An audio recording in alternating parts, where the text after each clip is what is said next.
자, 방금 취재한 이대환 기자가 스튜디오에 나와 있습니다. 자, 이 기자. 창원 사화공원이 경남의 첫 민간공원 특례 사업 아닙니까? 네. 근데 자칫 이 민간의 배만 불리는 대장동 사건처럼 되지 않을까 하는 우려가 나오고 있어요. 네, 창원 사화공원의 공원 조성 비용은 대저건설 컨소시엄 측이 사업을 제안했던 27년을 보면 1,377억 원이었습니다. 2017년에요. 네네. 사업 제안을 했을 때 당시를 보면 전체 사업비의 12%를 공원 조성에 쓰겠다라고 했었는데 네.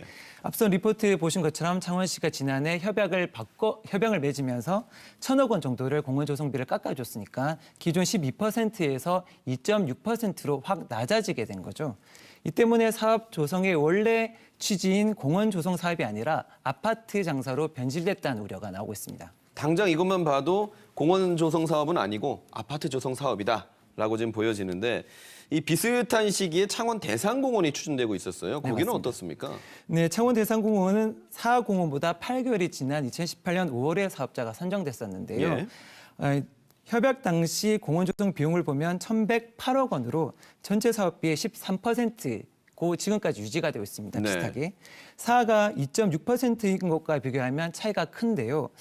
비용으로 따지면 더 와닿을 것 같습니다. 사화공원이 220억 원, 대산공원이 약 1,100억 원으로 1,000억 원 가까이 차이가 나는데 그만큼 시민들이 누려야 할 공원의 규모나 질적인 측면에서 차이가 크다고 볼 수가 있겠습니다. 네, 두 사화공원과 대산공원 차이를 보면 사화공원은 2017년 한 10월쯤 되는 것 같고 대산공원은 2018년 5월인데 그 사이에 지금 비용적으로도 많이 차이가 나고 있거든요. 그러면 사화공원은 재협약 때 방금 보니까 사업비 인상을 이유로 아파트 가구 수도 늘려주고 분양가도 올려줬어요. 이 사업비가 올랐다는 이유는 뭡니까? 두 공원 다 비슷한데 크게 보면 두 가지입니다. 사업비가 토지 보상비가 올랐다라는 것과 예. 아파트 주차 대수 증가로 인한 주차장 건축비가 상승했다. 이 두 가지가 크게 보면 두 가지입니다. 비슷한 시기인데 그럼 대산공원은요? 네, 토지 보상비를 자세하게 들여다보면 사화공원이 690억 원이 들었고 대산공원은 480억 원가량, 그러니까 사화공원이 200억 원가량 더 많이 쓰긴 했습니다. 예. 그런데 아파트 주차 대수로 인한 건축비 증액은 사화공원이 300억 원이고 대산공원은 대략 600억 원으로 오히려 대산공원이 2배 가까이 늘어났거든요. 네. 2배 가까이 많거든요. 그런데도 대산공원은 지난해 평당 분양가를 100만 원 정도 올리는데 그쳤고 가구 수는 그대로 거의 유지하고 있는 상황입니다. 네.